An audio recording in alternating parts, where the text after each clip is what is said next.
I am Montana Garrison, and I will be doing a tutorial over the site Quizizz, Quizizz, Quizizz.com. This is free for students and teachers to use. Teachers, you have to create an account in order to have these quizzes available for students.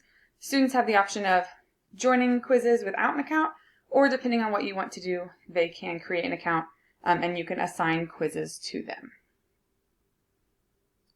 Alright, I would just log in, but if you create an account, you can log in with your Gmail or any other email, create a password from there. So, when I'm already in my account, a couple options for getting a quiz started. You can find a quiz up here, or you can create a new quiz.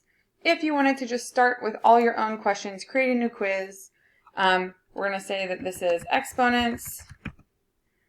I have put in here relevant classes. I teach Algebra 1 and Geometry. You can do that or create your own classes that you would add it to. That doesn't really make a difference. It's not like all your algebra classes. It's just a tag to put on it. So if I'm creating a quiz, you have now your options of what type of questions you can have. And if I just wanted multiple choice, you type your question, type your answer. That is pretty similar to Kahoot or other types of websites that we are used to, and it's pretty self-explanatory.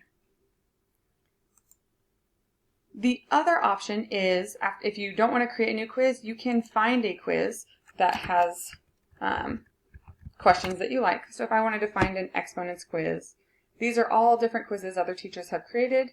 Let's say I like exponent laws. I would click that. You can edit the quiz. So if I was going through, it's going to duplicate it for editing. It's going to save it to your account. And let's say I just didn't like this question 1. I'm just going to delete it. If the next question, they move them all up. If I wanted to edit it and change some things, I could delete one of the options and just have 3 options. Just make sure I click which one is correct, and then you would save it from there. You also have the option of changing how much time is given, but you can create it there, save it when you're done. Okay. One thing I really do like about Quizizz is the students get to move at their own pace. So yes, it's still somewhat of a competition, but it's not, the point values are not the same for, it doesn't matter if the students answer it quickly or slowly. It's all just based on the correct answer, which sometimes is nice because the timing can stress some students out. So once you have a quiz, you can either play it live.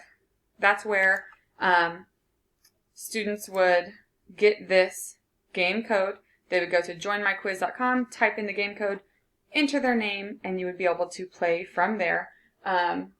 Again, students are moving at their own pace. You get a nice little report at the end and during the game of how the students are doing. You can see what questions they're missing more often, and it's really nice. You can see it kind of in real time while the students are playing. The other option is to assign as homework. So this is the type where the students would need to have their own account. You would have to add them to a class. I'll show you those in just a second. But if you're assigning it as homework, you are assigning it to a class. So I would say this will be due certain day, certain time, tells you how long they have to complete it. If I wanted to assign it to a class, which is optional, you would select it. You would choose whatever classes you wanted to assign it to. I don't actually have students in those, so I can't assign it. You would title it and click next, and it would assign it to those classes. You can just assign the quiz in general, and other students, or all of your students, or anyone that has your account and is logged in as your student can complete it, and you can just assign it that way. You share a link, students can get that, they can join it with a code, just like always, but the nice thing is there's a deadline, and they get their score through there.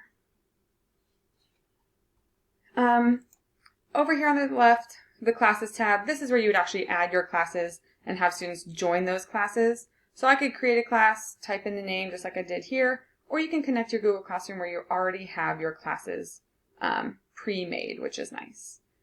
Once you have your classes created, if you want to add students, You just give them this link, they log in, create their account from there.